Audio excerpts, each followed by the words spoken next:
When you think of an anime heroine, a lot of you may think of this. Dating myself, aren't I? Or this. Unfortunately, because I feel that anime heroines have been on a bit of a downhill slope in recent years. But you probably don't think of this. Balsa, our main character. Well, maybe not the main character, but I'll get into that. She's not a woman to be messed with. But she's not all brawn and no brains. She isn't your typical action girl. Or just a male personality in a female body, for that matter. She's maternal and kind, without being the sappy type. She's a woman doing a man's job who has earned her place in the world that she lives in. She practices regularly, something you don't see nearly enough characters doing. Sure, now and again you'll see a character practicing some flashy new super move, but almost never practicing just normal moves to keep themselves from getting rusty. Now, she is forced by circumstance to protect this young man, Prince Chagam. He's a prince, so naturally he's a bit naive. For example, he has no idea what it's like to go without food. This is the first experience he's ever had with being hungry. But he treats it with curiosity rather than contempt or disdain or anything. And he never comes off as a spoiled or selfish brat. He bears his burden, which with a noble dignity I can only describe as actually princely. And that's not to say that it doesn't become too much for him now and again. He is just a kid after all, but that makes him relatable. We can see ourselves in his position and understand why he acts the way he does. Now we also have our supporting cast, like Tanda, the healer.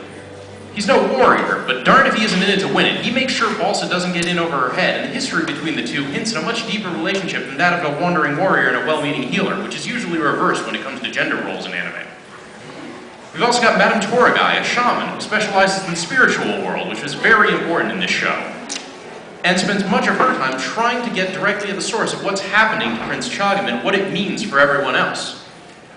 And what about the villains? A good story needs good villains. I mean, look at the silver-haired pretty boy here. He's got to be evil, right? Look at him. Look at that expression. Maybe not.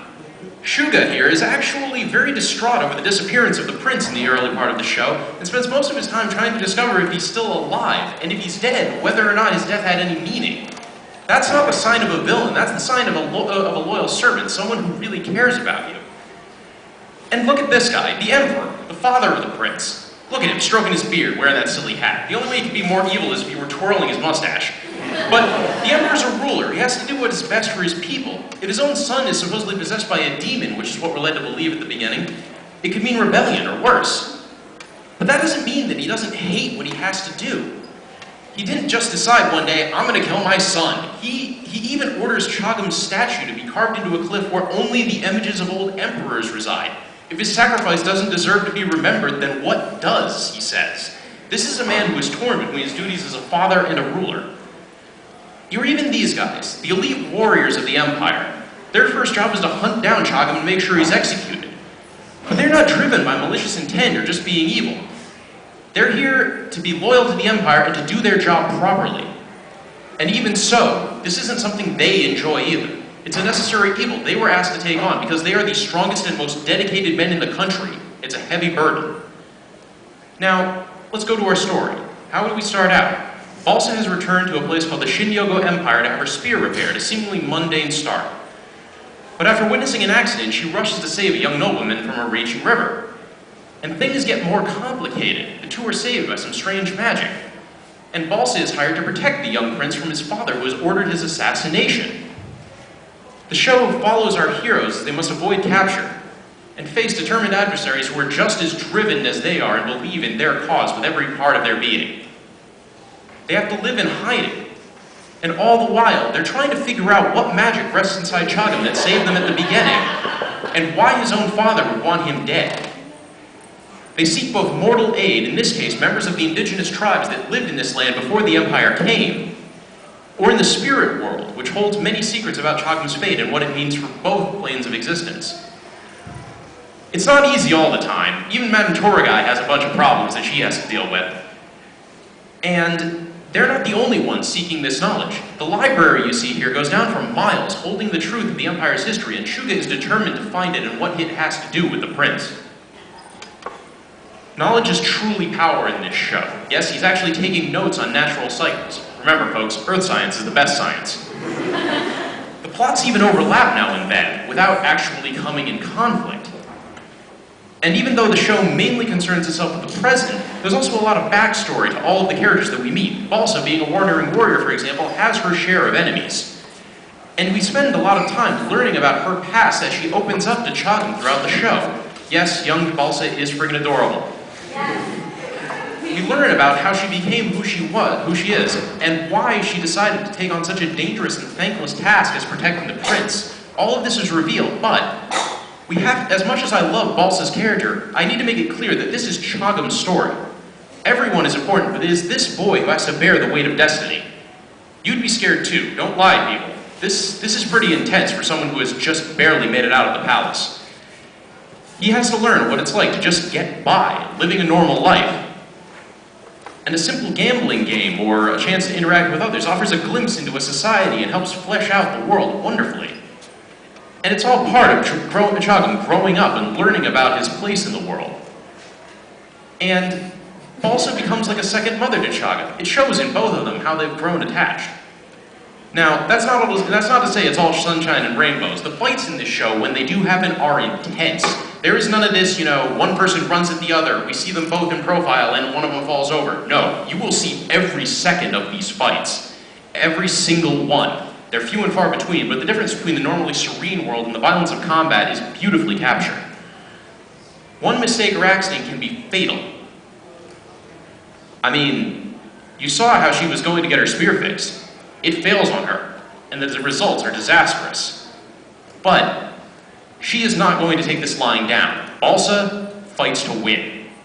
You feel the impacts in this show. You are not left just sitting there. You will be on the edge of your seat, and I can guarantee you that I was. Now, let's talk quality for a little while. Take away from the story, take away from the action. Let's just look at the art. Look at the detail on that. Look at it. Just a pile of coins. It doesn't mean anything. It's shown for all of 2 seconds at the most. But somebody put a lot of effort into this. Or the food. This show has a lot of food porn for anyone who enjoys that.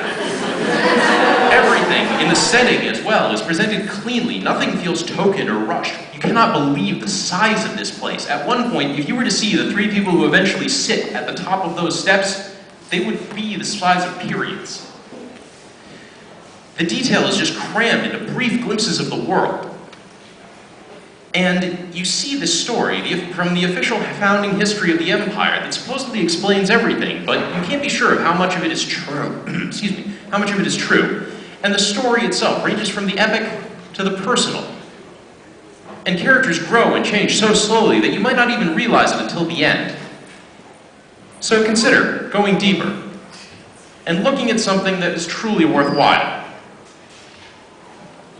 For the record, Project IG, who worked on this, is probably best known for their work in Ghost in the Shell, and this show is easily on par in my opinion, so consider that a mark of my opinion. Thank you.